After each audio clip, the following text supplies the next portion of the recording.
सब पावे निज बदला। जे निज भाव सदा सुख निज नो करो प्रकाश। जे बहुविधि भव दुख तणी करे छे सताना।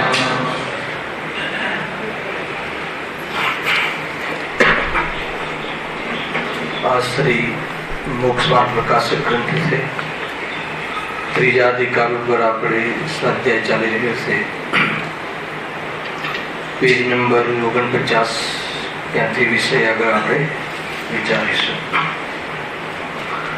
મૂળ તો એ વાત અહીંયા આવી ખાસ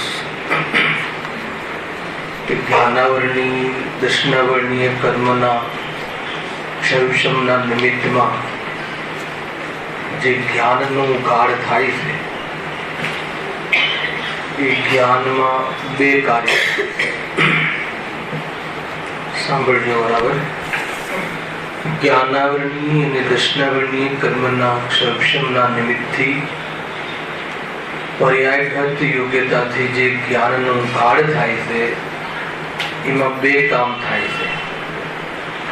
અગર એ જ્ઞાનમાં જ્ઞાનની સ્થાપના કરે છે, જ્ઞાનમાં જ્ઞાનની સ્થાપના એટલે શું? એ જ્ઞાનમાં સ્વયંની સ્થાપના કરે છે। સ્વયંની સ્થાપના એટલે શું? કે જે આ જ્ઞાનરૂપ પરિણમન થાય છે એ જાણવું એ મારો સ્વભાવ છે એમ જો અનુભવ કરે છે, અર્થાત તો આ જ્ઞાયક છે તે હું છું। જ્ઞાયક છે તે હું છું એટલે શું? જ્ઞાયક છે તે એટલે શું?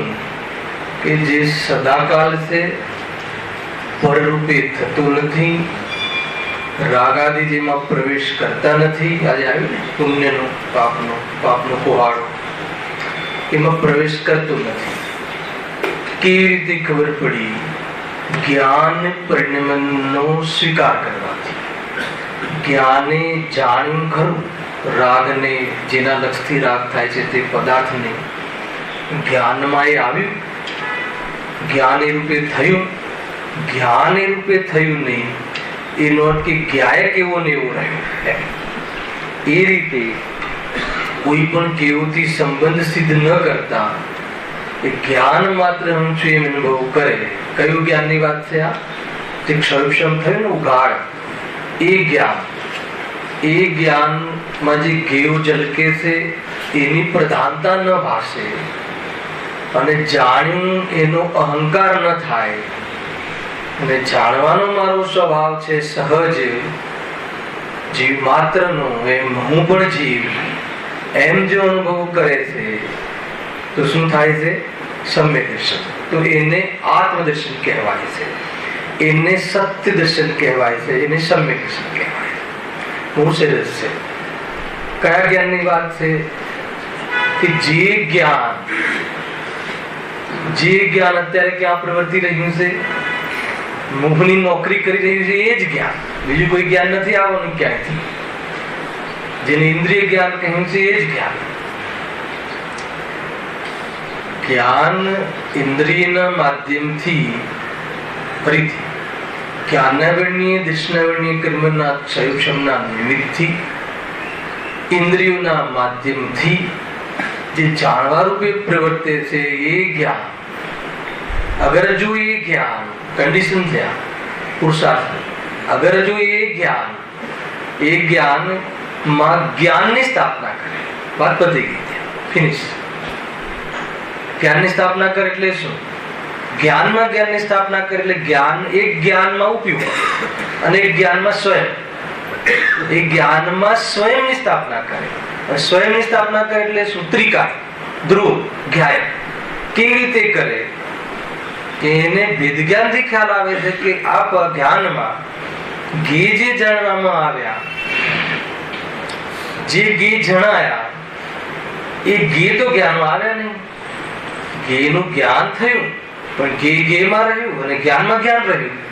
એનો અર્થ એ થયો કે કોઈ પદાર્થ જ્ઞાનનો થયો નહીં, એનો અર્થ એ થયો કે જ્ઞાન રાગ રૂપે, ક્રોધ રૂપે કે જેના લક્ષથી થયું છે રાગાદિ એ રૂપે થયું નહીં. એનો અર્થ એ થયો કે જ્ઞાનમાં જ્ઞા એક જ છે, અથવા આ જ હું છું એમ અનુભવ કરે. એમ અનુભવ કરે એનો અર્થ એ થયો, આ બાજુથી લઈએ તો, કે જ્ઞેયોની પ્રધાનતા ન ભાસે, જ્ઞેયોમાં પ્રયોજન ન ભાસે પોતાના સુખનું. ખ્યાલ આવે? એમ સહજ રહે, સ્વભાવ છે. અને જે જ્ઞેયાકાર જાણવું થયું તો એ જ્ઞેયાકાર અથવા જ્ઞાનના ઉઘાડનું પણ અભિમાન નહીં, કેમ કે હું ક્ષરક્ષમ જેટલો નથી. જાણવું મારો સ્વભાવ જરૂર છે, પણ આટલું જ જાણવું થાય એવો મારો સ્વભાવ નથી. એમ જ્ઞેયાકારોનો પણ અભિમાન નહીં અને જ્ઞેયોની પ્રધાનતા નહીં, એવું આસક્તિ રહિતનું જે જ્ઞાનનું પરિણમન છે એને શું કહેવાય? શું ભાઈ? જ્ઞાનમાં જ્ઞાનની સ્થાપના. આનું નામ કે દેવ દર્શન. કયો દેવ?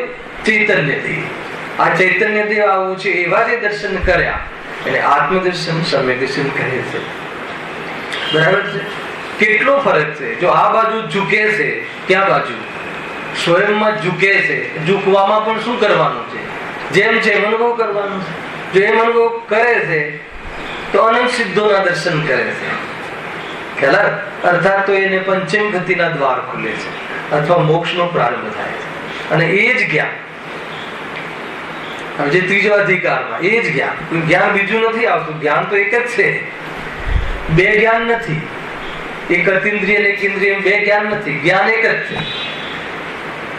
તો ઇન્દ્રિયના માધ્યમથી છદ્મસને જાણવું થાય છે, એટલે એને ઇન્દ્રિય જનિત, જનિત શબ્દ નાખ્યો છે.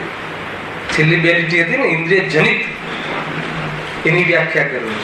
હવે એ જ્ઞાન એનું પેલું એનું ઉજ્જવલ પક્ષ બતાવ્યો તમને. એટલે ઉજ્જવલ પક્ષની અંદરમાં સ્થાપના કરીને પછી બધું સમજ્યું. હવે એ જ્ઞાનને એ પ્રમાણે એની યથાર્થ યોગ્ય રીતે યુટિલિટી નથી કરતો. કોણ? ઉપયોગ. વર્તમાન જ્ઞાન કેમ નથી કરતો? તો નિમિત્ત તરીકે મોહનો આવેશ, મોહનો ઉદય, એ રીતે છે. તો શું કરે છે? જ્ઞાનમાં જ્ઞાનની સ્થાપના નથી કરતો, તો જ્ઞાનમાં પછી કોની સ્થાપના કરે છે? એ જ્ઞાનમાં જે જ્ઞેય જણાયા એમાં જ્ઞાન સુંદર છે, જ્ઞાન મહાન છે, એમ મહિમા ન આવતા જ્ઞેયનો મહિમા થઈ ગયો કે બહુ સરસ જલેબી છે, કે બહુ સરસ રસગુલ્લા છે, કે બહુ સરસ મકાન છે. હે ને? મકાન સરસ લાગ્યું, કશાય ચાલુ થઈ ગઈ. જ્ઞાન સરસ લાગ્યું, કશાય નષ્ટ થઈ ગઈ. જ્ઞાન ભાવ્યું, જ્ઞાનનો સ્વાદ આવ્યો, કશાય નષ્ટ થઈ ગઈ. તો કશાય નષ્ટ થઈ ગઈ એટલે શું? એનો સ્વાદ ન લીધો અને જ્ઞાનનો સ્વાદ ના લીધો તો શું ચાલુ થઈ ગયું? કશાયનો સ્વાદ ચાલુ થઈ ગયો. ત્યાં શું થાય છે? શું? જ્ઞાનમાં જ્ઞાનની સ્થાપના નથી કરતો એટલે શું? બહુ ઊંચી વાત છે, સાંભળજો. જ્ઞાનમાં જ્ઞાનની સ્થાપના નથી કરતો એટલે હું જાણવાના સ્વભાવ વાળો છું એને યાદ નથી આવતો. स्वयं ने भूली गई, अपने आप को भूल के हैरान हो गया. गुरुदेव ने આ વાક્ય આવે વારંવાર. સ્વયં ને ભૂલી ગયું. સ્વયં ને ભૂલવું એટલે શું? જાણવાના સ્વભાવને ભૂલી જવું. તો જાણવાના સ્વભાવને ભૂલી ગયો એ કઈ રીતે કહો છો? તો કહે છે કે એના જ્ઞાનમાં જે જ્ઞેય ઝલક્યા એમાં એને જે મોહનો રોગ થયો હતો કે આ પદાર્થ સુંદર છે, એનાથી લાભ થાય, એની પૂર્તિ અર્થે કોઈ જ્ઞેયની પ્રધાનતા ભાસે છે અને એને આકર્ષિત થાય છે અને એના રાખવામાં જ્ઞાનને લગાવે છે. આ આપણું પ્રકરણ ચાલે છે. ખ્યાલ આવ્યો કે નહીં? આનું મૂળ દરેક વ્યાખ્યાનમાં શરૂઆતમાં જે મૂળ જેના આધાર પર આપણે ચર્ચા કરવી છે એની ચર્ચા હંમેશા હું કરું. એટલે વિષય અહીંયા ત્યાં ન થઈ જાય. કારણ કે કશાયોની ચર્ચા થતી હોય છે, ભોગોની ચર્ચા, હે ને? ભોગો બહુ મધુર લાગે છે. ભોગ આ જીવને ભોગવવામાં બહુ સરળ લાગે છે, ખ્યાલ આવ્યો? પણ બહુ મોંઘા પડશે એમ કહે છે ને? भोग भोगने में बहुत सरल लगते हैं पर बहुत महंगे पड़ेंगे. એવું કથન કેલેન્ડર માં વાંચ્યું. બહુ સરળ લાગે છે. ભૂખ લાગી ખાઈ લો, ઠંડી લાગી ગરમી લાગી એસી ચાલુ કરો, ઠંડી લાગી હીટર ચાલુ કરો. બહુ સરળ લાગે. એમાં શું? અને પાછું આનંદ લો.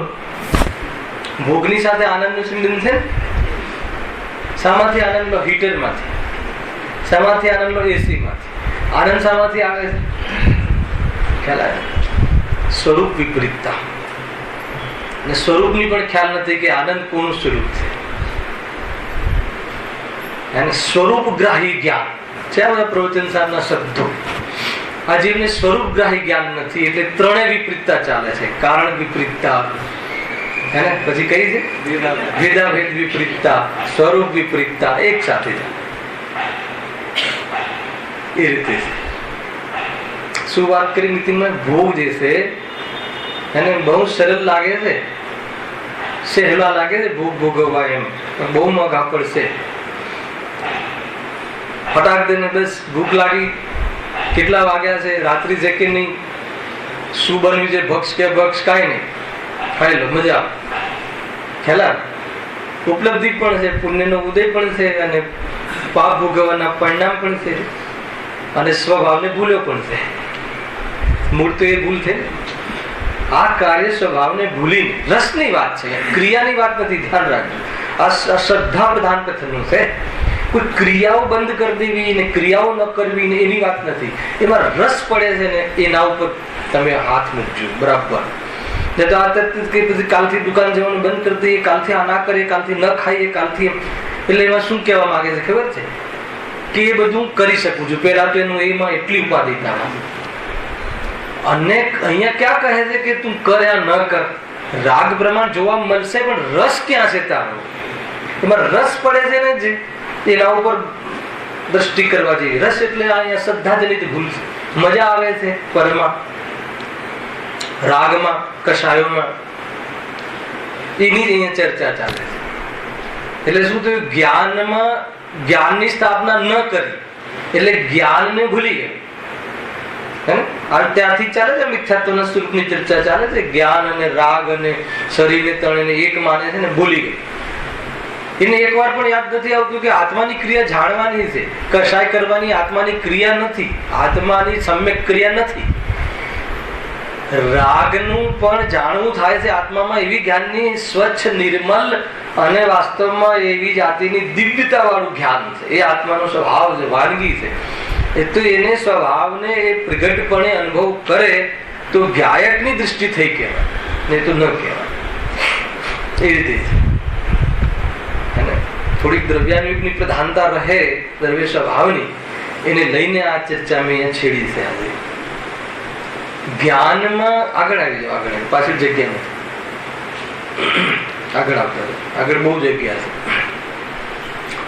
પ્રશ્ન તો હું પૂછતો જ નથી કોઈને, ચિંતા નહીં કરવાની. ખ્યાલ આવે? હવે જ્ઞાનમાં જ્ઞાનની પ્રધાનતા ન પાછવી એટલે શું વાત એ ચાલે છે ને? જ્ઞાનમાં જ્ઞાનની પ્રધાનતા ન ભાષવી એટલે શું બતાવો? આ રોગ છે આપણો, આપણને અનુભવ ગમે છે. આપણને રોગનું તો નિદાન કરવું ને, ઈલાજ પહેલા બતાવી દીધો આમ તો, પણ રોગનું નિદાન તો થયું. જ્ઞાનમાં જ્ઞાનની પ્રધાનતા ન ભાષવી એને સામાન્ય કે હું પોતાને ભૂલી ગયો, પોતાને આત્મા ન માને, આવું સામાન્ય કથન છે. પણ પ્રયોગમાં બતાવો કે જ્ઞાનને જ્ઞાનમાં કેવી રીતે ભૂલી ગયું. જ્ઞાન થઈ રહ્યું છે ને, બધું જ્ઞાન તો થઈ રહ્યું. જો આ જાણું આ જાણું, અમે જ્ઞાનનો અનુભવ નથી ને અમે જ્ઞાનમાં જ્ઞાનને ભૂલી ગયા છે, તમે કઈ રીતે ખ્યાલ આવે? પ્રશ્ન મારો, આપણે સ્લોગન ખબર છે, સ્વભાવને ભૂલી ગયું છે, સ્વભાવનો આદર નથી, હે ને, બધું બરાબર છે. પણ પ્રયોગાત્મક થઈને બતાવો કે જ્ઞાનમાં થયું શું, એમાં ઘે જણાયા ત્યાં સુધી તો કોઈ મિથ્યા તો નથી પૂછતું. પણ જ્ઞાનનો મહિમા ન આવતા એ ગેનો મહિમા આવ્યો. ગેનો મહિમા કેમ આવ્યો? ગે એટલે જે પદાર્થ જાણવામાં આવ્યો, જેવી પદાર્થ, જે ઘડિયાળ જણાવી કે મકાન જણાવ્યું કે પંખો જણાવ્યું કે એસી જણાવ્યું, તો એનો મહિમા કેમ આવી ગયો? કે મોહના ઉદય, મોહ જોડાય, મોહમાં જ્ઞાન નિમિત્ત બન્યું. ખ્યાલ? મોહમાં જ્ઞાન નિમિત્ત બન્યું ને. મોહમાં શું હતું? ભ્રાંતિ, કે આ પદાર્થ બહુ સરસ છે, આમાં મજા આવી જાય, આ મને મળી જાય. આગળ બધું ચેપ્ટર ચાલુ થવાનું છે, એટલે સ્થાપના કરવી. એટલે પછી એ વિષયોને અને એ વિષયોના પદાર્થોને મેળવવાની જે પુરુષાર્થ કર્યા કરે. ઉપાય આવે, ઉપાયની ચાલશે ને, ઉપર કરેલા કહેલ દુઃખની નિવૃત્તિના ઉપાયનું જૂઠામણું એ પોઈન્ટ ચાલવાનું ચાલે 5 મિનિટમાં. અને એના માટે આ સ્થાપના કરી હે ને. ઉપાય કરવો પડે છે ને. આપણે ઉપાય સુખી થવા માટે ઉપાય કરવો કે ન કરવો, તો વિષયને ગ્રહણ કરવા, એને જાણવા, જાણકારી લેવી. શું કામ? કયા વિષયની જાણકારી લેવી? જે વિષય, જે જ્ઞાનમાં વિષય જે બને છે, અથવા એ વિષયને ધ્યેય બનાવો. કયા વિષયને? કે જેમાં આપણું હિત થાય. તો કયા વિષયને ધ્યેય બનાવો? ગાયકને ના પાડે છે. ગાયકની અરે ગાયક તો વિષય બની જ રહ્યો છે. સ્વયંને મતલબ કે પ્રકાશવા વગર બીજાને પ્રકાશે એ વાતમાં શું દમ છે? કેવી રીતે સમજાવશે? સ્વયંને પ્રકાશ તો ઉત્પન્ન થાય છે ને જ્ઞાન. તો ગાયક જ તો પ્રસિદ્ધ થઈ રહ્યો છે.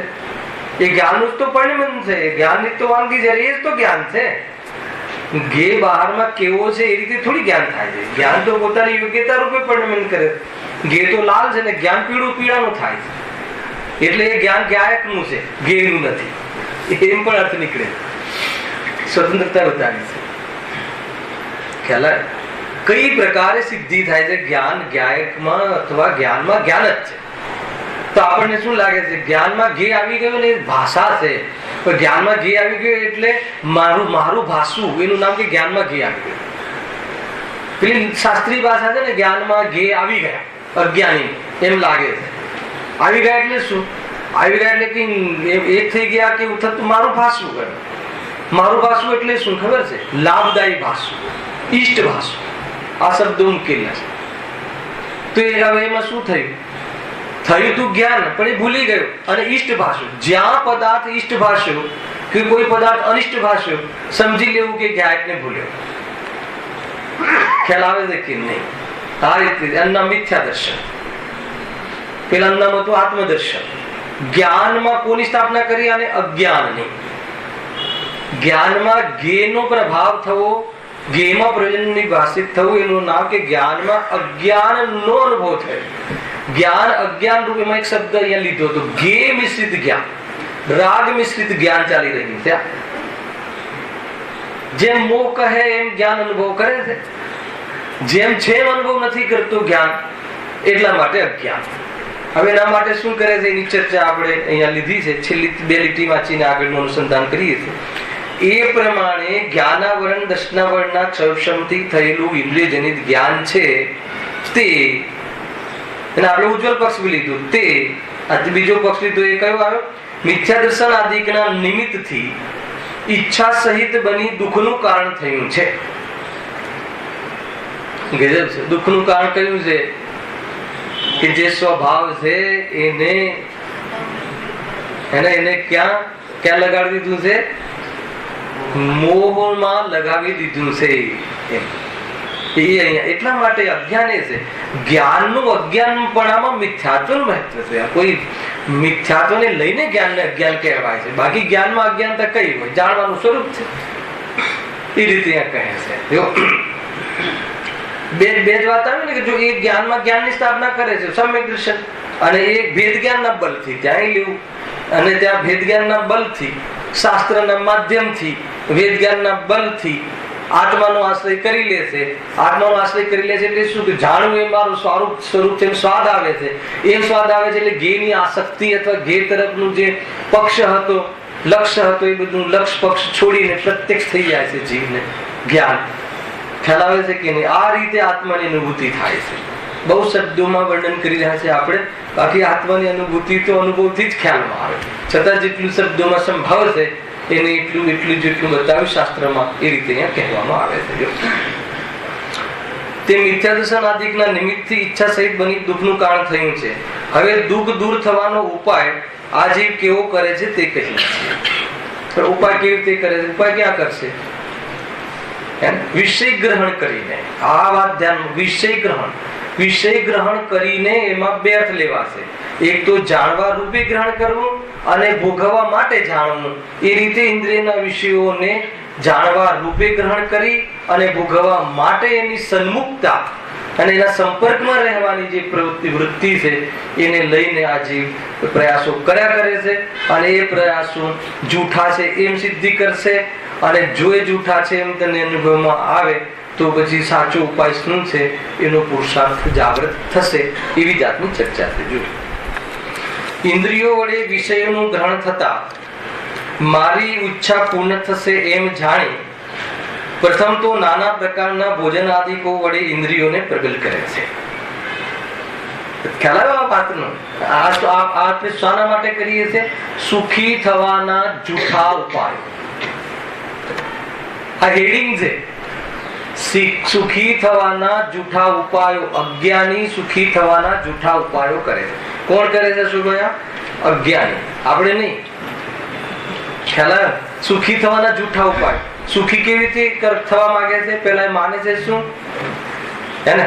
ઇન્દ્રિયો દ્વારા વિષયોનું ગ્રહણ થતા, ઇન્દ્રિયો દ્વારા વિષયોને જાણકારી લઈ અને થયેલી કલ્પનામાં ઈચ્છાની પૂર્તિ કરી અને હું સુખી થઈ જઈશ એમ માને છે.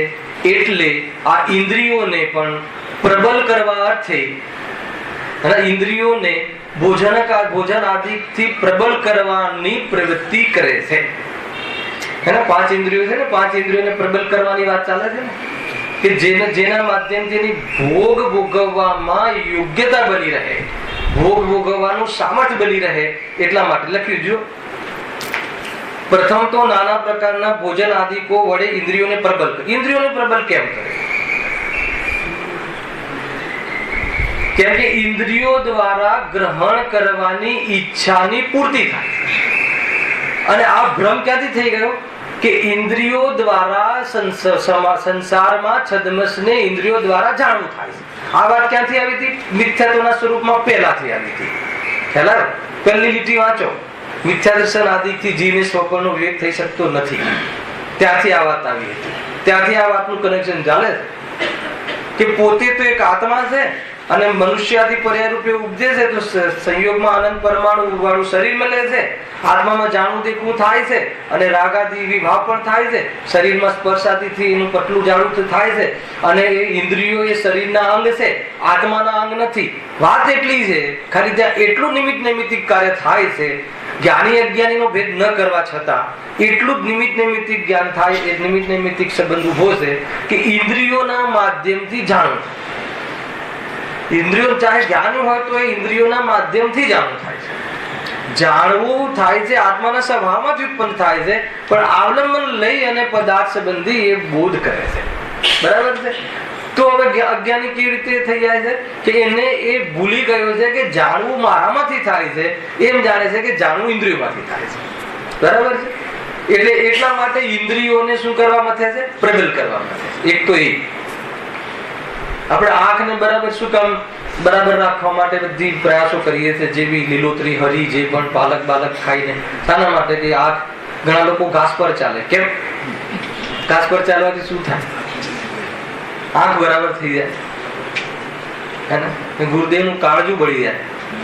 અરે રે આ જીવ કેન્દ્રીય જીવ ઉપર એને ભવિષ્યના તીર્થંકરોના જીવ અનંત ગુણનો પિંડ એવો એક આત્મા અંદરમાં બિરાજમાન છે.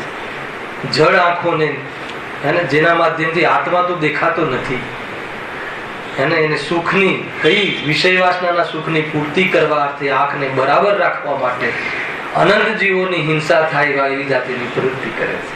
અને કહે છે કે હું ગાયક છું. સિનેમા આવે છે કે નહીં? તો કેમ છે નહીં?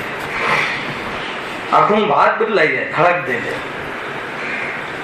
શાના માટે? આંખ સાજી શું કામ કર્યું? આંખથી આત્મા દેખાય છે, આંખથી આત્મા જણાતો નથી. તો એ બધી વાતો આવે છે. જો વાત ક્યાંથી આવી? કે ઇન્દ્રિયોને પ્રબલ કેમ કરે છે? કેમ કે ઇન્દ્રિયોના માધ્યમથી જાણવું થાય છે. ત્યાં સુધી પ્રોબ્લેમ નથી, પણ એમ માને છે કે ઇન્દ્રિયોમાંથી જ્ઞાન આવે છે. ખ્યાલ આવે? હવે ઇન્દ્રિયોના માધ્યમથી જે પદાર્થોનું જ્ઞાન થાય છે, ખ્યાલ આવે? એ પદાર્થોનું જે જ્ઞાન થાય છે એમાં મજા આવે છે એવી કલ્પનાના કારણે એ ઇન્દ્રિયો દ્વારા એ પદાર્થની જાણકારી લેવા અર્થે ઇન્દ્રિયોને પ્રબલ કરે છે. બરાબર છે? ઇન્દ્રિયોના સન્નિકર્ષથી પદાર્થના અને ઇન્દ્રિયોના સન્નિકર્ષથી એના પરિણામની અથવા તો એના કષાયની પુષ્ટિ થાય છે.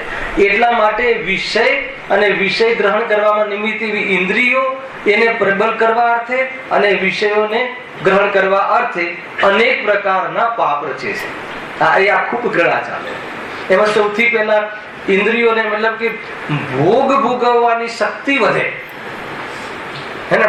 એને ઇન્દ્રિયોથી બે કામ લીધા ને, એક તો વિષય ગ્રહણ, એમાં જાણવાની અને ભોગવવાની. તો ઇન્દ્રિયોથી હું વિષયને ભોગવી શકું અને બરાબર ભોગવી શકું અને ભોગવીને આનંદ લઈ શકું, એના માટે એ ઇન્દ્રિયોને પ્રબળ કરે છે. બરાબર આ કાનથી સંભળાય, બરાબર આંખથી દેખાય, એટલા માટે બધી મતલબ કે બરાબર ઠંડી ગરમ હવા બરાબર ફીલ થાય, એટલા માટે બધી જ ઇન્દ્રિયોને પ્રબળ રાખવા અર્થે અનેક પ્રકારની દવાઓ કરે છે. કરે છે કે નથી કરતી? પાવર વધે, ઇન્દ્રિયોમાં ભોગ ભોગવવાનો પાવર વધે. ઘણી આજકાલ તો બહુ ઉલ્લુ બનાવે છે લોકો, અને આ જે લંપટ ઇન્દ્રિયોનો લંપટ બધા પ્રકારના એ શામાંથી બને છે, શું છે એ ચીજો, હે ને. કે તારામાં જે અશક્તિ આવી ગઈ છે ને, ભોગ ભોગવી શકતો નથી ને, મતલબ કે પેટનું ક્લેરિટી રહે ને, તો મતલબ ઘણા બધા ભોજન ખાઈ શકું હું એના માટે, અથવા અન્ય પ્રકારની મતલબ પંચેન્દ્રિયના ભોગોની શક્તિ વધારવા માટે તું કોડલીવર ઓઇલ પી. કે કોડલીવર ઓઇલ શું છે ખબર છે? માછલીનું તેલ. કે એનાથી તારામાં ભોગવવાની ઇન્દ્રિયોમાં એવી શક્તિ વધી જશે કે જેથી કરીને આ ઇન્દ્રિયોને પ્રબલ કરે છે. આ લખ્યું ને એક શબ્દ, નાના પ્રકારના ભોજન આદિ વડે. એમાં પછી બધા જ આવે કે ભક્ષ્ય ભક્ષનો ભેદ થોડી કરે છે, શામાંથી બને છે, શું કરે છે, ને હાડકામાં છે ને બધું ઓલું થઈ ગયું છે. તો કઈ ગોળી વપરાય છે એના માટે? કેલ્શિયમ. હવે કેલ્શિયમ ગોળી પર બતાવી દઉં ક્યાંથી ને કેવી રીતે બને છે. શાના માટે હાડકાને સહન? અરે એ તો સહન નામ પ્રકૃતિનું ઉદય હોય ત્યારે એ પ્રમાણેના હાડકા મજબૂત થાય. અને આ જીવને શું થાય છે કે ભોજન આદિ કેવી જાતિના ભોજન લઉં કે જેથી અંદરમાં મુનિરાજને જે દવાઓનો એ બધો ભાવ કેમ નથી આવતો, ખ્યાલ આવ્યો કે નહીં? એ એનાથી થોડી થાય છે. આગળ બતાવશે. ઇન્દ્રિયોને વિષય ગ્રહણ કરવાની શક્તિ શાનાથી વધે છે એ પણ બતાવશે. આ બધું જ છે શાસ્ત્રમાં. દ્વાદશાંગ વાણીમાં કોઈ વિષય બાકી નથી રહી જતો. ખ્યાલ આવે? પ્રયોજનભૂત પણ વિષયો ઘણા છે ને અપ્રયોજનભૂત પણ ઘણા છે. તો પ્રયોજનભૂત વિષય કયા? આ સાત તત્વનો વિચાર કરવો, સ્વપરનું ભેદ વિજ્ઞાન કરવું, આત્માનું ચિંતન કરવું, દેહશાસ્ત્ર ગુરુનું સ્વરૂપ સમજવું, એટલાથી આપણું કામ થઈ જાય. કયા કર્મમાંથી કયું કર્મથી શું થયું એ જાણવું. કઈ હું પેલા ક્યાં હતો, ખ્યાલ આવ્યો? એ જાણીને શું કર્યું છે, ક્યાં જઈશ એ બાબતનો વિચાર કરજો. એ નરકમાંથી આવ્યો હશે તો કોઈ વધારે તકલીફ, અરે ક્યાંથી બી આવ્યો, અત્યારે તો મનુષ્યપણે છે ને એમ. જો બહુ જોરદાર વાત છે આ. અને નાના પ્રકારના ભોજન આદિકો વડે ઇન્દ્રિયોને પ્રબલ કરે છે. કેમ કરે છે? જો વિશ્લેષણ, તરત જ પરિભાષા. તથા એમ જ જાણે છે કે જો ઇન્દ્રિયો પ્રબળ રહે તો મને વિષય ગ્રહણ કરવાની શક્તિ વધે, હે ને. યાદ શક્તિ વધારવા માટે શું કરવું? કેટલી બદામ ખાવી? હે શું ખાવું? એ વળી શું આવે? અક્કલ કરું.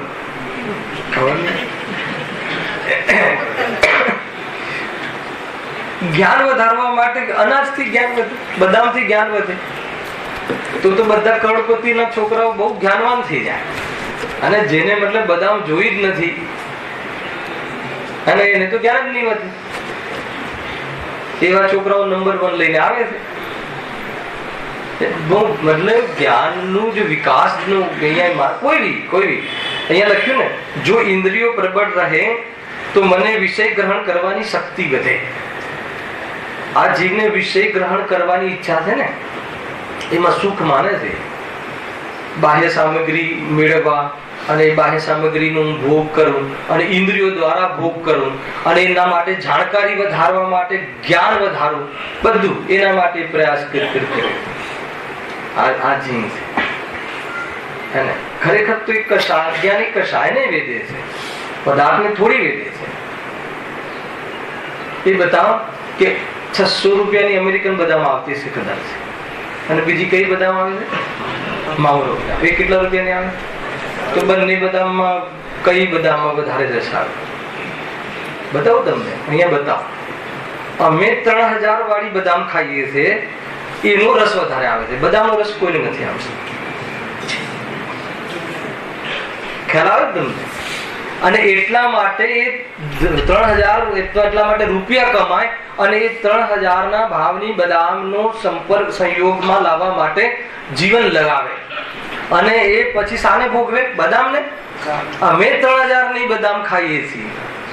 યાદ આવ્યું કે નહીં? આ એમ છે ના, ઓલી જે સાદી બદામ હતી ને, આ તો આમ તો અમે આ બદામ તો અમને દિવાળી પર કે કોઈ પેલા તેડામાં આપી ગઈ છે, અમે તો 3000 વાળી વાપરીએ છીએ. એનો અર્થ શું? આ રીતે છે. અરે આ તો એટલી બધી ડીપ વાતો છે, એક એક વસ્તુ ખોલીએ ને તો આપણને એમ લાગે કે આપણે ક્યાં ઉભા છીએ. જ્ઞાનને તો જીવ એટલું ચૂક્યો છે ને, એટલું ચૂક્યો છે કે દરેક ગેમાં જેટલી આસક્તિ વધે છે એટલું મોક્ષથી દૂર જાય છે, એટલો જ્ઞાનથી દૂર જાય છે. આખો જીવન આમાં તો લગાવી રહ્યા છે ને આપણે. આ વિષય ગ્રહણ કરવાની જે શક્તિ વધારવા અર્થે ભોગની શક્તિ વધારે અથવા તો ભોગ ભોગવવામાં શક્તિ વધે એ અર્થે ભોગ હું પૂરી શક્તિ અને સામર્થ્ય ભોગવી શકું એ સામર્થ્ય માટે સામગ્રીઓ એકઠી કરવા માટે આ જ્ઞાન એ જીવન લગાવ્યું છે કે નથી લગાવ્યું? અને માત્ર એક પેઢી સુધી નહીં, મારા બાળકોના બાળકો બી બરાબર ઇન્દ્રિયના ભોગો ભોગવે. સમજમાં આવે છે? એટલા માટે આગળ આનો ખુલાસા બહુ આવશે કે એ તારી ઈચ્છા પ્રમાણે મળતું નથી પહેલા તો, અને પહેલા તો એમાં સુખ છે કે નહીં, મળી ગયા પછી એ નક્કી કર એ ભોગમાં સુખ છે કે નહીં. એટલા માટે મેં આજે પેલું કથન પહેલા કહ્યું કે બહુ મોંઘા પડશે. આ ભોગ ભોગવવા બહુ સરળ છે, પુણ્ય તો બહુ જાગ્યું છે, લોકો પાસે અનાપ શનાપ પૈસા છે, ખ્યાલ આવે કે નહીં? અને એના માટે જે સામગ્રી અને એના માટે જે અદ્યતન નવા આવિષ્કાર હે ને, વિષય ગ્રહણ કરવાની શક્તિ, વિષય ગ્રહણ કરવા હે ને, વિષય જાણવાની પાછળ શું મતલબ? શું કામ ઇન્ટરનેટ અત્યારે તો સૌથી વધારે આસક્તિ, જાણવાની આસક્તિ પાછળ બધી પ્રોડક્ટોને જોઈ રાખે, ક્યાં કયું મળે, ઘેર બેઠા આવી જાય. હવે તો કયું માર્કેટ છે? ઓનલાઈન માર્કેટ, ઈ ક્રાંતિ, ઇલેક્ટ્રોનિક ક્રાંતિ. શાના માટે? સુખ માટે. કયા સુખ માટે? કે જે સુખ નથી, જે મતલબ કે ભારે પડી જશે, બહુ મોંઘા પડી જશે આ ભોગ હે ને. આ રીતે છે. ફટાક દઈને સ્વિચ દબાવીને બધું જ ગરમમાંથી ગરમ પાણી આવે ને અહીંયાથી આવે. તને ખ્યાલ છે કેટલા જીવો અંદર બળે છે ને સળગે છે? એકલી કોરી જ્ઞાનની વાતો કરવાથી આત્માનુભૂતિ નથી થતી ભાઈ. જીવો પ્રત્યે કરુણા એ જ્ઞાનીઓના હૃદયમાં આંખમાંથી આંસુ વહે. શ્રીમદ રાજચંદ્ર દૂધીનું શાક ખાતો હોય, આંખમાંથી આંસુ વહે. અરે ખ્યાલ આવે છે કે નહીં? એમ પરમાત્મા પદ જેની પર્યામાં પ્રગટ થવાનું હોય, આત્મા અને અન્ન બે ભિન્ન છે, પરંતુ રાગ મટાડવાની વાત જો તને નથી જચતી તો કહે છે કે સ્વચ્છંદતાનું પોષણ કરે. આત્મા ક્યાં ખાય છે? બહુ સરસ.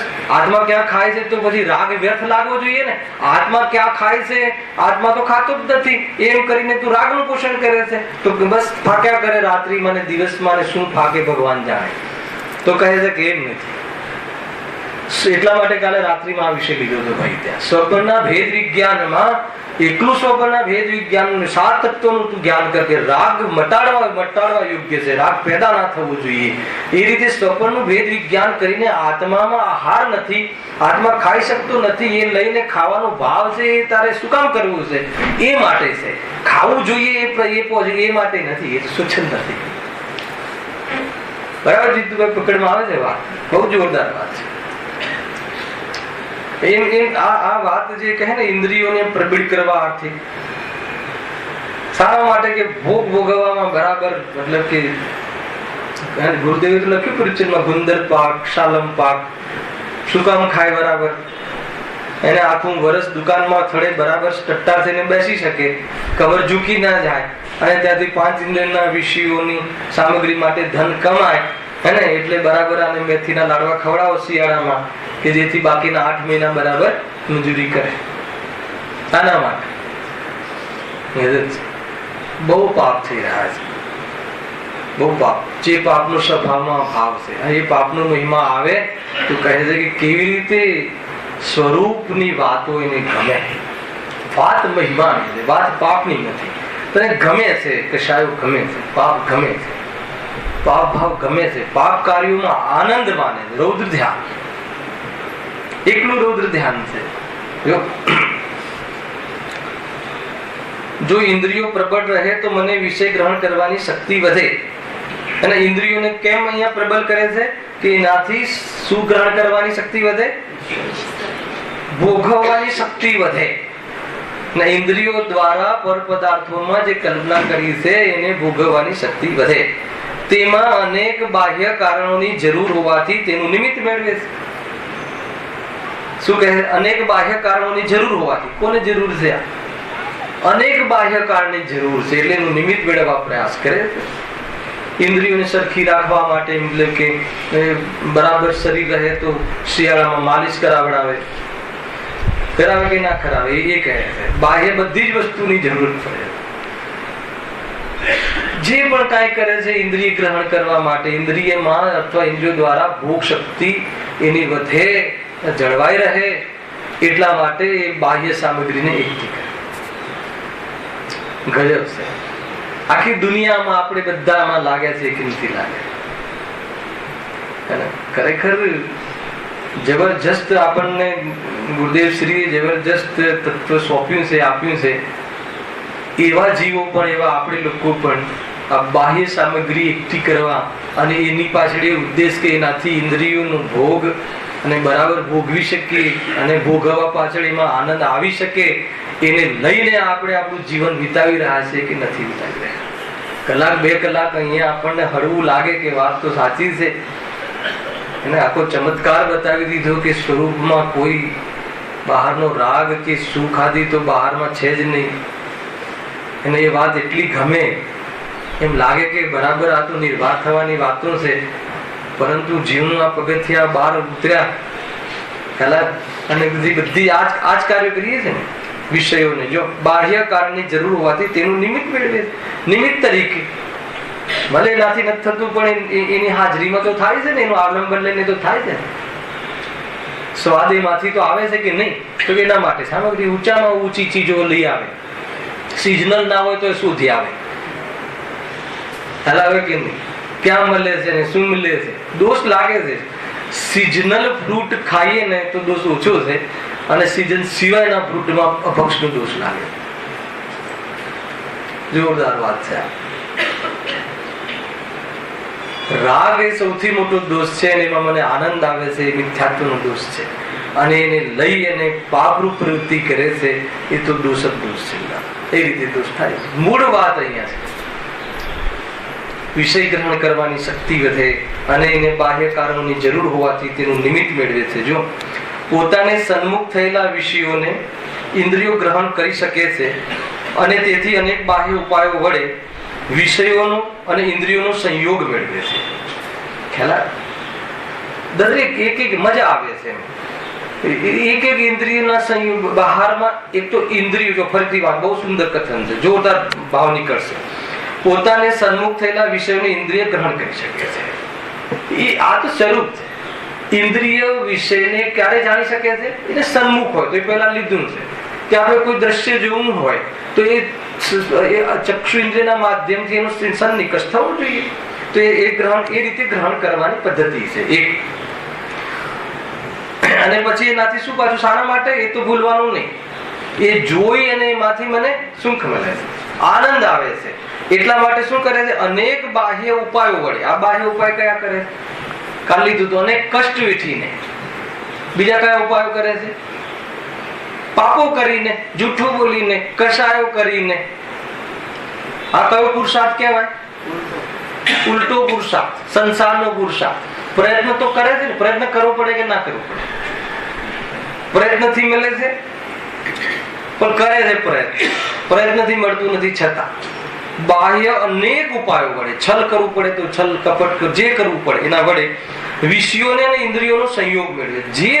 જે કરવું પડે એના માટે, હે ને? તો એના માટે ઇન્દ્રિયોને બાહ્ય ઉપાય વડે વિષયોનો અને ઇન્દ્રિયોનો સંયોગ મળે છે. એટલે ઇન્દ્રિયોને એ વિષયનો સંયોગ કરાવડાવે છે. અને શાના માટે કરાવડાવે છે? મજા આવે એટલા માટે. મતલબ કે આંખના માટે એક ઘરમાં મોટું ટીવી લાવે છે. આંખના વિષયોનું પોષણ કરવા અર્થે શું લાવે છે? મોટું ટીવી લાવે છે. પછી શું કરે છે? ટીવી લાવવા માટે શું કરવું પડે? જે કરવું પડે એ બાહ્ય ઉપાય બધા કરે છે. પછી દરેક રૂમમાં ટીવી લાવે છે, ખ્યાલ, ઘર મોટું લે છે. આ બધી બાહ્ય સામગ્રી અને ઇન્દ્રિયોને એ વિષયોનો સંપર્ક કરાવવા, નિમિત્ત મેળવવા અર્થે અનેક બાહ્ય ઉપાય વડે એ પદાર્થોને લાવે છે. લાવીને પછી શું કરે છે એ બતાવવા મને કે મેચ 18 ઇંચમાં જોવાની મજા આવે કે 50 ઇંચમાં. આવ્યું ને આખી વાત. ક્રિકેટ આજે છે, હા છે, અમીરભાઈ કે છે. આજે તમે કહેજો કાલે કે 18 ઇંચની સ્ક્રીનમાં જોવાની મજા આવે કે 50 ઇંચની. એને એમ માને છે કે 50 ઇંચની સ્ક્રીનમાં જોવાની બહુ મજા આવે. એ માન્યતાને પોષવા અર્થે એ 50 ઇંચના ટીવીની સામગ્રી મેળવવા માટે એ વિષયને અને વિષયનો સંયોગ કરાવવા અર્થે પ્રયાસ કરે. ખ્યાલ આવે કે નહીં? ફોન કયો સારો, બ્લેકબેરી સારો, કયો સારો? બધી જ જગ્યાએ હાથ ચાલે છે જો. અને એને લઈને લાખ રૂપિયાનો, 2 લાખ રૂપિયાના, 3 લાખ રૂપિયાના. કાલે આવ્યું હતું ને, બહુ કષ્ટથી પૈસા ભેગા કરે અને પછી સારું લગાડવા માટે. ખ્યાલ આવે? જે ફોન છે એ તો વાસ્તવમાં ઘેયાશક્તિ, એ જાણવાની આસક્તિ વધારવાનું અથવા તો પુષ્ટિ કરવાનું નિમિત્ત છે. પણ એ ફોન પાછો સ્લિમ હોવો જોઈએ, ફોન પાછો આ રીતનો હોવો જોઈએ. બધું ચાલે છે કે નથી ચાલતું? બધી સામગ્રી મજા આવે ને, મજા આવે. શું મજા આવે ખબર છે? લાગે બરાબર. કેવું લાગે? બધાને સારું લાગે ને આપણને પણ મજા આવે. આ વૃત્તિ છે આપણી મનોવૃત્તિ.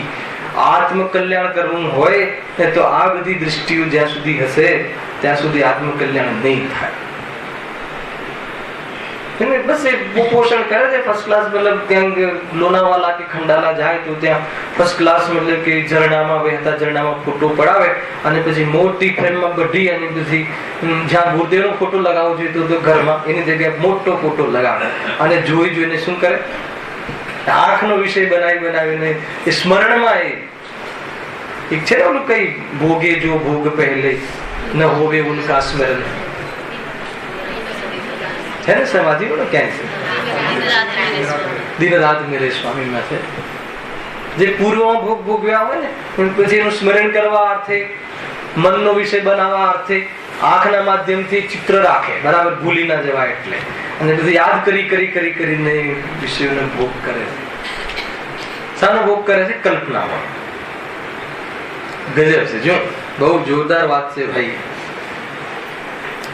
પોતાને સન્મુખ થયેલા વિષયોને ઇન્દ્રિયો ગ્રહણ કરી શકે છે. તેથી અનેક બાહ્ય ઉપાયો વડે વિષયોનો અને ઇન્દ્રિયોનો સંયોગ મેળવે છે. આ બહુ જોરદાર વાક્ય છે. વિષયોનો ઇન્દ્રિયોનો સંયોગ મેળવે છે. બરાબર રાખે ઘરની અંદર બધા જ પદાર્થો પોતાના.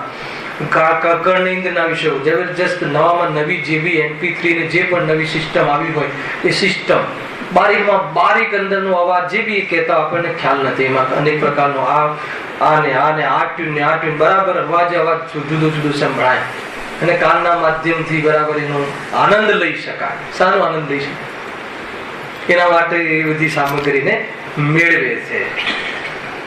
ઇન્દ્રિયોને પ્રબલ કરે છે અને ઇન્દ્રિયોના માધ્યમથી જે વિષયોને ભોગવવાનો ભાવ છે એ વિષયોને નિમિત્ત તરીકે મેળવવા અર્થે બાહ્ય ઉપાય વડે એનો સંયોગ મેળવે છે. અને પછી શું કરે? પછી શું કરતો હશે? આજે હર કશાયનું પોષણ કરે છે. મારી પાસે દુનિયા કરતા વધારામાં વધારે મકાન છે, મોટું મકાન છે. એનું પણ જોડે પાછો રસાસ્વાદ લે છે. રસાનુભૂતિ. શાનો રસ લે છે? કશાય. નિરંતર પીડા છે ને આ કશાયોની હર સમય. જો નાના પ્રકારના વસ્ત્ર આદિ, ભોજન આદિ, પુષ્પાદિક, મંદિર આભૂષણ આદિ, ગાયક વાજિંત્ર આદિનો સંયોગ મેળવવા માટે ઘણો જ ખેદખિન્ન થાય. આવી ગયું ને? નાના પ્રકારના વસ્ત્ર આદિ, અનેક પ્રકારના વસ્ત્ર. શાના માટે? મતલબ છે ને, ઘણી વાર કહું છું કે જીન દર્શન, એની ભાષામાં ગણેશ, જીન દર્શન નો અલગ ડ્રેસ, દાંડિયા રાસ નો અલગ ડ્રેસ. લગ્ન બીજા ના કરે. પછી એ મતલબ કે લગ્ન વાળા કરતા લગ્નમાં જે જાય ને એને કેટલા ખર્ચા હોય. કષ્ટથી ભેગું કરેલું ધન. અને 12 મહિના નોકરી કરે કે 12 મહિના પછી દોસ્તારના ઘરે લગ્ન આવવાનું છે તો એમાં 50,000 નું બજેટ છે તો 12 મહિના એવું કષ્ટ કરે, જરૂરત પડે તો ખોટું બોલે, અનેક પ્રકારના કાર્યો બી કરે અને ધન એકઠું કરી અને પછી એક જ દિવસમાં વસ્ત્ર આદિમાં ખ્યાલ આવે ને? સ્પર્શન ઇન્દ્રિય બધી જ સ્પર્શન ઇન્દ્રિય થઈ ગઈ ને, એને ફિલિંગ સારું આવે એવું, એવી જાતિનું કપડું, એવી જાતિનું, અથવા બહારમાં સારું દેખાય એવા ભોગ ભોગવવા અર્થે આખું જીવન આપણે શાના માટે કમાઈએ છીએ? બતાવો. પેટ માટે કેટલું જોઈએ? ખ્યાલ આવે? આપણે જે મેનુ બનાવીએ છીએ લગ્નમાં, મતલબ કે કોઈને આપણે ભોજનમાં આવે તો શું કહેવાય, શિબિરોમાં પણ લગ્ન જેવા ભોજન થઈ ગયા. પાછું બાનું શું બતાવે તો બધા આવે ને, અરે જે જગ્યાએ એને ભોજનની આસક્તિ કેવી રીતે મટે, ખાડો પૂરવા અર્થે ભોજન લેવાનું છે એવું શીખવવાની પાઠશાળા, ભોજનાલય એ પણ એક શિબિરનો પાર્ટ છે. ખ્યાલ છે કે નહીં? ભોજનાલય એટલે ખાવાનું સ્થાન નથી માત્ર, એ પણ એક વાસ્તવમાં પાઠ છે શિબિરમાં એ શીખવવા માટેનો, કે અહીંયા એવું ભોજન બનાવો કે જેથી જીવનમાં આવું ભોજન ઘરમાં રહેવું જોઈએ. પહેલા તો એ શિબિરોમાં એ તૈયારી કરવી જોઈએ. ખાલી પ્રવચનો જોરદાર કરીએ એટલી જ વાત નથી હોતી ભાઈ. ખાલી ભાષા વર્ગણાની કિંમત નથી અહીંયા. બધી જ વાત, આખું જીવન પવિત્ર હોવું જોઈએ. એનું ઉઠવું, બેસવું, ચાલવું, બોલવું બધી જ, કેમ કે 5 સમિતિ પૂર્વક જીવન હોય છે મળી રાજમાં. અને એના પહેલા એનો સાર જો એના જીવનમાં અભ્યાસ રૂપે ના હોય તો કહે છે કે એટલી કશાયનો અભાવ થઈને એ પ્રવૃત્તિ નહીં પ્રગટે. એક જીનાગમની એક એક ચીજની કિંમત છે. કોઈ વાત વાત એટલી છે કે એમાં સંતુષ્ટિ ના થઈ જાય. એટલે જયારે ઉડાવવાની વાત આવે છે તો આજે કેટલી ઉડાવી દીધી વાત મહેન્દ્રભાઈ બુદ્ધેના પરિચય. કેવલ જ્ઞાન પણ એ તત્વ કેવું છે, આજે કેટલી વાત જોરદાર કરી. એ પણ શુદ્ધાત્મા તત્વમાં કેવલ જ્ઞાન તત્વ છે નહીં. સીધી બાર રાગ તો છે નહીં, એ વાત તો બહુ જૂની થઈ ગઈ. જ્યારે શુદ્ધાત્માની વાત આવશે ત્યારે તો ભોજનની શું વાત આવે? ખ્યાલ આવે છે કે નહીં? પણ એ શુદ્ધાત્માને પ્રાપ્ત કરવા વાળા જીવની જે ભૂમિ છે, એને ગમાડવા વાળો જે જીવ છે, એનું જે બહિરંગ જીવન, પરિણામોમાં આંતરંગ જીવન અને એની દ્રષ્ટિ કેવા પ્રકારની હોય છે, ત્યારે જઈ અને એની પર્યાયનું મિલન એ પરમાત્મા તત્વ સાથે થઈ અને મોક્ષની પર્યાયને પ્રગટ થતી એ જાણે છે. એનું નામ છે વાસ્તવમાં આત્માર્થી જીવ. એટલે કોઈ સામાન્ય વાતો નથી ભાઈ. તમને કોઈ મતલબ કે કોઈ અનુયોગની વાત તો તમને એમ લાગે કે કાંઈ નથી, અને કોઈ અનુયોગની વાત બહુ લાગે તો કે અનુયોગમાં તું ભેદ નહીં કર. ચારે અનુયોગનું તાત્પર્ય વિતરાગતા છે. ખ્યાલ આવે છે કે નહીં? કુલ મળીને કહેવું છે કે ભાઈ યથા યોગ્ય જીવનમાં પ્રોસીડ કરવા માટે ચારે અનુયોગનો યથાર્થ અભ્યાસ અને એ રીતનું જીવન હોવું બહુ જરૂરી છે. ક્યાં કેવી વસ્તુ કેવી રીતે હોવી જોઈએ બહુ જરૂરી છે. ગજબની વાત છે. જો નાના પ્રકારના વસ્ત્રાદિક, ભોજનાદિક, વસ્ત્રાદિક, ભોજનાદિક, પુષ્પાદિક સૂંઘવા માટે અનેક પ્રકારના સેન્ટ, આ સેન્ટ ને ઓલા સેન્ટ ને બધું શું કરે? એને મેળવે છે એવા વિષયો માટે, એ વિષયોને અથવા તો ઇન્દ્રિયને વિષય માટે એવી વસ્તુઓને મેળવે છે, લાવે છે કે નિશાના માટે બહુ આનંદ આવે. અને માઇલ્ડ સ્મેલ છે, આની તીવ્ર સ્મેલ છે. આ સ્મેલ થી આમ થાય, આનાથી જબરજસ્ત મતલબ કે ભોગ ભોગવવામાં આનંદ આવે. ગજબ છે. આનાથી વાસના પ્રજ્વલિત થાય. વાસના પ્રજ્વલિત કરવાના નુસ્ખા કરે છે આજે. વાસનાથી અભાવ કરવાનો પ્રયાસ કરવાની જ્યાં વાત ચાલતી હોય ત્યાં કામ ઉલટા કરે છે. કેવી રીતે એની ભોગ ભોગવવાની શક્તિ અને એના પરિણામો જળવાઈ રહે, અને કેવી રીતે એનું ક્રિએશન રહે, અને એના માટે શું શરીરને અથવા ઇન્દ્રિયોને આપીએ, અથવા કેવા એને ફોટા બતાવીએ, કે કેવી સુગંધ સુંઘાડીએ, કે કેવી પ્રકારના વાજિંત્રો વગાડીએ, કે જેથી લઈને એને અંદરની જે સૂતેલી જે છે ને વાસના એ જાગૃત થાય અને પછી એને ભોગ કરી અને આનંદ લે. એવા પ્રયાસો કરવા અર્થે આ જેવું આખું જીવન લગાવે. બહુ ઉઘાડી વાત છે, દરેકના અનુભવની વાત છે. ખ્યાલ આવે? વિતરાગતાનો માર્ગ છે. નિષ્પક્ષ રહી અને વાસ્તવમાં આત્મકલ્યાણ કરવા અર્થે આવી વાતને પણ અહીંયા સ્ટેજથી કહેવી પડે છે. લખી છે શાસ્ત્રમાં. શું કરે એ રીતે છે કે નહીં? જો ગાયક વાજિંત્રાદિનો સંયોગ મેળવવા અર્થે ઘણો જ ખેદ ખિન્ન થાય છે. આ ખેદ ખિન્ન થાય છે એમાં મેળવવા અર્થે. મતલબ કે વસ્તુઓને ભોગવવા માટે, મેળવવા માટે પણ ખેદખિન્ન અને ભોગવવા માટે પણ ખેદખિન્ન. આદિ મધ્ય અંતમાં ખેદખિન્ન જ થાય છે. ભોગવવા માટે પહેલા વસ્તુની ઉપલબ્ધિ કરવી, તો ઉપલબ્ધિ કરવામાં તો ખેદખિન્ન થાય જ છે, અને ભોગવવા માટે એના માટે પણ ખેદખિન્ન થાય છે. ખ્યાલ આવે કે નહીં? અહીંયા બસ આ કષાયનું જયારે સ્વરૂપ છે, અહીંયા જ્ઞાની આવે કે ના આવે? ખ્યાલ આવે? જ્ઞાનીને પણ જેટલો રાગ હોય છે એના અનુસાર એ ખેદખિન્ન થાય છે. એ અજ્ઞાની અનંતાનુબંધી ખેદખિન્ન થાય છે, અને જ્ઞાની અપ્રત્યાખ્યાના રૂપ ખેદખિન્ન થાય છે. અંતર પડે છે. જ્ઞાનીને ત્યાં એટલી ધારા પણ ચાલતી હોય છે કે આ રાગ જુદો છે, આ દુઃખનું કારણ છે, અને અંદરમાં એવી સુખની ધારા ચાલતી હોય છે, અને બહારમાં વિષયોમાં ઝુકાવાળું ખેદખિન્ન અપ્રત્યાખ્યાના ગજબ છે. આ બી એક આપણે ચાર ચોકડીનો વિસ્તાર ઘણો થઈ ગયો છે, પણ એ વખતે મેં કહ્યું હતું કે એક જ પરિણામ. માની લો કે રસગુલ્લા ખાવાનો ભાવ એક મિથ્યા દ્રષ્ટિને આવે છે, અને રસગુલ્લા ખાવાનો ભાવ એક સમ્ય દ્રષ્ટિને આવે છે. તો જે મિથ્યા દ્રષ્ટિનો જે ખાવાનો ભાવ છે અનંતાનુબંધી ભાવ છે, અને સમ્ય દ્રષ્ટિનો જે ભાવ છે અપ્રત્યાખ્યાના વર્ણનીય અપ્રત્યાખ્યાન રૂપ એનો ભાવ છે. ખ્યાલ આવે છે? બંનેમાં ઘણું લીધું તો આપણે પ્રતિમાઓ પછી 11 પ્રતિમાઓ ખોલી હતી, અને બહુ વિશેષ ચર્ચાઓ આપણે કરી હતી. પરિણામ સમાન લાગે. બંને મતલબ કે ઘોડે ચડીને લગ્ન કરવા છતાં દેખાય, પણ એકને અનંતાનુબંધી રાગ છે અને એકને અપ્રત્યાખ્યાનો રાગ. એને મિથ્યાત્વ નીકળી જઈ અને અનંતાનુબંધીનો અભાવ થઈ, અને અંદરમાં એક ધારા ચાલે છે આનંદની, અને જેટલો રાગ છે એટલો ખીરખીર્ન થયો છે, એટલે ઘોડા પર ચડી અને એ પૂર્તિ કરવા જતો દેખાય છે. ગજબ છે. પણ જે વસ્તુ ફેક્ટ છે, ફેક્ટ છે. જ્ઞાની અજ્ઞાનીની વાત નથી. જે કસાયમાં દેખાય છે એટલું પરલક્ષ છે એને, એટલું એને દુઃખ છે, અને જેટલું એને આત્મલક્ષ છે એટલું સુખ છે. અને અજ્ઞાનીને તો આત્માનું લક્ષ છે નહીં. સમજમાં આવે છે કે નહીં? ઘણી બધી વાતો છે ભાઈઓ. જ્યાં સુધી એ વિષયો ઇન્દ્રિય સન્મુખ રહે ત્યાં સુધી તો તેનું કિંચિત સ્પષ્ટ જાણપણું રહે છે. અહીંયાથી ટોન બદલાય છે. અહીંયા સુધી વિષય ગ્રહણની વાત થઈ હતી કે ઇન્દ્રિયોના ભોગ માટે. હવે જાણપણાની વાત, વિષય ગ્રહણમાં જાણવાની પણ વાત છે ને, તો હવે વાત રહે. જો જ્યાં સુધી એ વિષયો ઇન્દ્રિય સન્મુખ રહે ત્યાં સુધી તો તેનું કિંચિત સ્પષ્ટ જાણપણું રહે છે, પણ પછી મન દ્વારા સ્મરણ માત્ર જ રહે, અને કાળ વ્યતીત થતા એ સ્મરણ પણ મન થતું જાય છે. તેથી તે વિષયોને પોતાને આધીન રાખવાનો ઉપાય કરે છે. હવે આ જ્ઞાનને ઉભું કર્યું. પહેલા પેલી ભોગવવાની વાત કરી ઇન્દ્રિયો દ્વારા, પછી પાછું ફરીથી સ્મરણમાં રાખે, યાદ રહેવું જોઈએ. અરે ઘણા જીવો ભોગ અથવા તો ઘણા કહે છે ને, એવા ડાયલોગ બોલે છે ને કે તારી યાદમાં હું આખું જીવન વિતાવી દઈશ.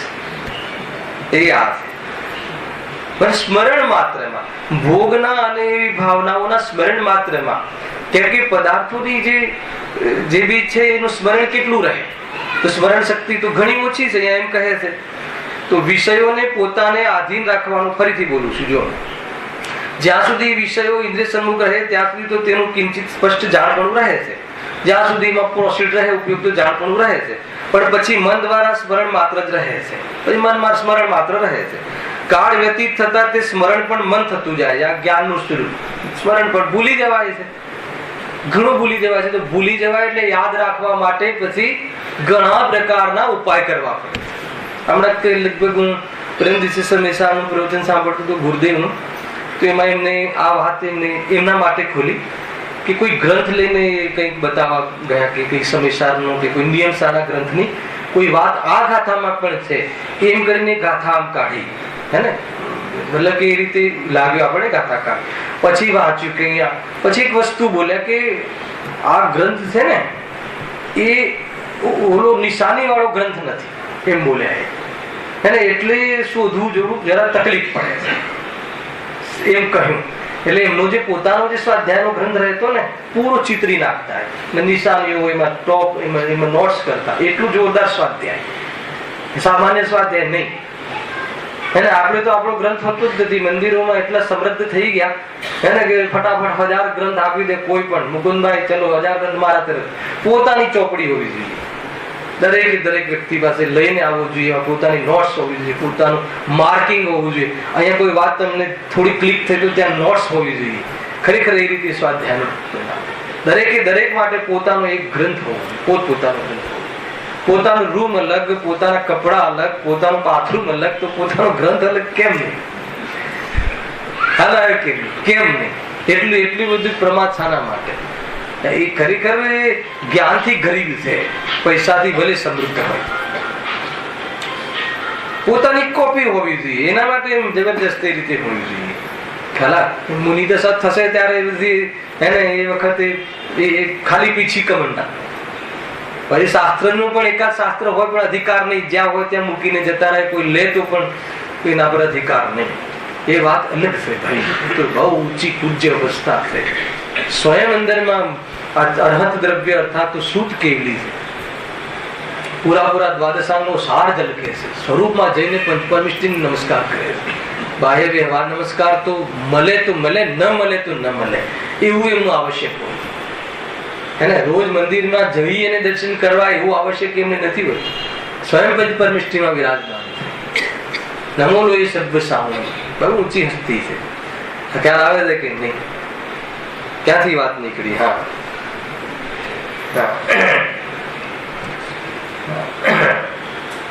મન દ્વારા સ્મરણ માત્ર જ રહે છે. કાળ વ્યતીત થતા સ્મરણ પણ મન થતું જાય છે. તેથી વિષયોને પોતાને આધીન રાખવાનો શું ઉપાય કરે? કેસેટ બનાવી લે. લગ્નની કેસેટ શું કામ બનાવી છે? લગ્નમાં જેટલી મજા લીધી તો લીધી, ફુલેકામાં નાચીને કૂદીને, જે પણ જેને જે રીતે લીધી એ રીતે મજા થોડી થઈ.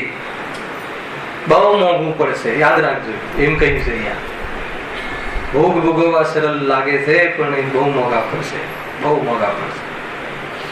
ખ્યાલ આવે છે કે નહીં? કોઈ વિવેક રહેતો નથી, કાંઈ રહેતું નથી, અને એટલા કર્મનો બંધ કરે છે, એ મોંઘું પડશે એ રીતે કહે છે. તો એને આધીન રાખવાનો ઉપાય શું કરે છે? જો આ એક વસ્તુ છે કે આપણે જે આ ધાર્મિક પ્રસંગોની કેસેટ બનાવીએ છીએ, અને એટલા માટે સ્મરણ શક્તિ આપણી ડાઉન થઈ ગઈ. લોકોને એમ લાગે છે કે 21મી સદીમાં આવિષ્કાર વધ્યા. હું કહું છું કે એનું જ્ઞાન ડાઉન થયું, એટલે એને બહારમાં મશીનમાં સંગ્રહ કરવાની પ્રવૃત્તિ હતી. હવે જ્ઞાનમાં સંગ્રહ કરવાની શક્તિ ઘટી. આપણને એમ લાગે છે જ્ઞાન વધ્યું. હલાવે છે કે નહીં? પહેલા તો માનો કે દેવ શાસ્ત્ર ગુરુની પૂજા, તો શાસ્ત્ર તો હમણાં નીકળ્યા. હલાવે કે નહીં? ભગવાન મહાવીરના સમયમાં કોઈ શાસ્ત્ર બિરાજમાનની વ્યવસ્થા હતી? તો એ વખતે દેવ શાસ્ત્ર ગુરુની પૂજન હશે કે નહીં હોય? તો શાસ્ત્રમાં શું લેવું?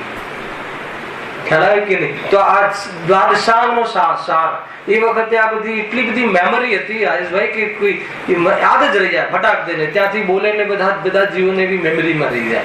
એટલે બધી મેમરી ડાઉન થતી ગઈ, અને જ્ઞાનીઓને થોડો એવો રાગ રહ્યો, કરુણા આવી કે ભાઈ કંઈક લખીને જઈએ કે જેથી સ્મરણમાં રહે યાદ. અને એનું એટલું કોમ્પેક્ટ કરતા એટલું કોમ્પેક્ટ કરી નાખ્યું કે તમારે નિમિત્ત ઉપાદાન જોઈએ તો નિમિત્ત ઉપાદાન ખોલો એટલે તમને એની વાત મળે ફટાક દઈને. એટલી બહારમાં જેમ અવલંબનો વધારે થઈ ગયા એમ એની ઉપાદાન શક્તિ ઘટી કહેવાય. હાલ આવે કે નહીં? કે વધી કહેવાય. લોજિક શું કહે છે?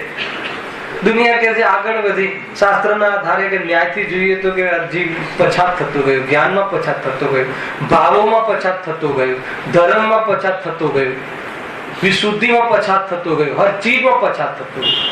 એટલે કહે છે આપણે યાદ બી કરીએ પહેલાના જમાનામાં કેવું પડે, શું આગતા સ્વાગતા હતી, તો વિશુદ્ધિ ભાવોમાં પછાત થયું કે નહીં? અત્યારે તો કોઈ આવે તો બસ ભાઈ 2 મિનિટનો ટાઈમ છે, મામાનો દીકરો આવે કે મામા આવે કે નહીં, સમય નથી, બોલો કહો એપોઇન્ટમેન્ટ લઈને આવજો. સગા મામાને બી એપોઇન્ટમેન્ટ લઈને જવું પડે, ના જઈ શકે ઘરે ફોન વગર. આપણે ફોન કરીને આવજો. સિસ્ટમ બદલાઈ ગઈ. શું બદલાઈ ગઈ સિસ્ટમ? ઘણી બધી વાતો છે હે ને. ઘણી વાર આપણને આ વાત ઘણી સ્થૂળ લાગે, પણ જીવના પરિણામ, પોતાના પરિણામ વાંચવા જોઈએ. અહીંયા એમ કહે છે કે જુઓ, જ્યાં સુધી વિષયો કાળ વ્યતીત થાય ત્યારે સ્મરણ મન થતું જાય છે. વિષયોને પોતાને આધીન રાખવાનો ઉપાય કરે છે. પછી શું કરે? અને શીઘ્ર તેનું ગ્રહણ કર્યા કરે છે. એટલે વળી પાછો મહિનો થાય ને જોવે, ભૂલી ના જવાય ને. ખ્યાલ આવે? બધાએ પોતપોતાની લગ્નની જેને જે વખતે જે સીડી કે જે વીસીડી કે જે સિસ્ટમ છે કે નહીં રાજુભાઈ? હા, તો અહીંયા કહે શીઘ્ર પછી બીજાને બતાવે. હવે ઓલાને ના જોયું હોત તો એ થાય છે કે નહીં? એટલા માટે યાદ કરે કે અત્યારે દીકરાના લગ્નમાં પોતાની કેસેટ કાઢીને બતાવે જો અમે પણ આવા ખેલ ખેલ્યા. ગ્રહણ કરે. આ બધામાં ઇન્દ્રિયોના વિષયોને ગ્રહણ કરવાની જે છે હવે ક્ષમતા રહી નહીં તો સ્મરણ કરીને એ રીતે. વળી ઇન્દ્રિયો વડે તો એક કાળમાં કોઈ એક જ વિષયનું ગ્રહણ થાય છે, પણ આ જીવ ઘણા ઘણા વિષયોને ગ્રહણ કરવા ઈચ્છે છે. એક ઇન્દ્રિયના વળી ઇન્દ્રિયો વડે તો એક કાળમાં કોઈ એક વિષયનું એટલે શું? કોઈ એક વિષયનું એટલે આ લીધેલું છે આપણે.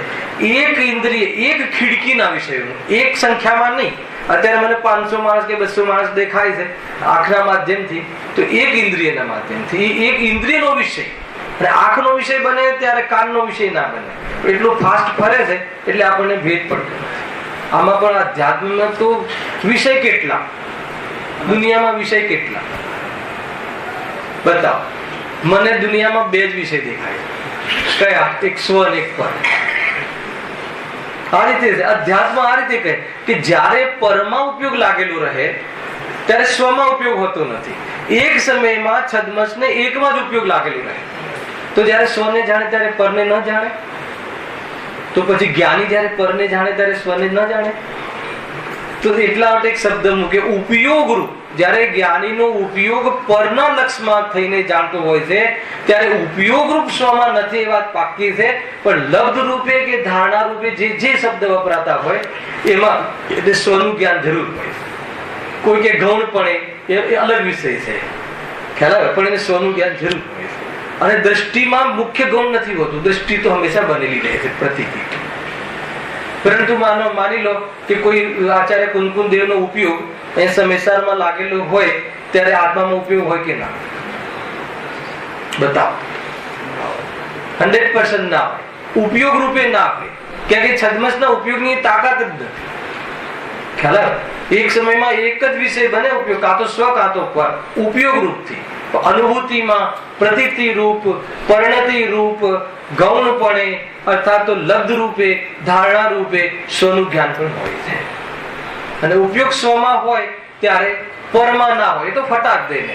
અને પરનું જ્ઞાન અને શરીર તે હું નથી એવું જ્ઞાન વર્તાય છે કે નહીં, તે રીતે બરાબર જ્ઞાન સ્વ પર પ્રકાશક તો ચાલુ હોય છે. એમ લેવું. જો ક્યાં આવ્યા હતા? વળી ઇન્દ્રિયો વડે તો એક કાળમાં કોઈ એક જ વિષયનું ગ્રહણ થાય છે, પણ આ જીવ ઘણા ઘણા વિષયોને ગ્રહણ કરવા ઈચ્છે છે. તેથી ઉતાવળો બની જલ્દી એક વિષયને છોડી અન્યને ગ્રહણ કરે છે. વળી તેને છોડી અન્યને ગ્રહણ કરે છે. અને મતલબ કે જાણવાની જિજ્ઞાસા તો બહુ છે, એટલે આ પ્રમાણે ઉપાય શું કરે છે? હવે આને જાણવું, હવે આને જાણવું. હવે એક સમયમાં એકને જ જાણે છે એટલે એટલો ઉતાવળો બને છે, એટલો ઉતાવળો બને છે. અને કેટલું તો મતલબ બ્રેક આવે બરાબર. માન લો કે એ પ્રમાણે ઇન્દ્રિયના ભોગ કરવા માટે ટીવી બીવી અંદરમાં રાખ્યું હોય અને બરાબર એ વખતે આજે સાંજે 5 વાગ્યાની મેચ હોય અને મારો ફોન આવે, રાજેશભાઈ તમારા ઘરે આવું છું, એટલે તમારે આ વિષય ગ્રહણ કરવાનો ભંગ પડે. એટલે પંડિતજી ઘેર આવે તો મેચ કેવી રીતે ચાલુ થાય? એક એવું ટેન્ડન્સી રહે છે ને, તો એવો બ્રેક પડ્યો, કાં લાઇટ જતી રહે, કાં જે પણ થાય, કાં તો વરસાદ આવી જાય. તો આ રીતે છતાં પછી બીજો વિષય, ત્રીજો વિષય, એવી રીતે ઉપાયો કર્યા કરે છે. એની વિશેષ ચર્ચા આપણે શનિવાર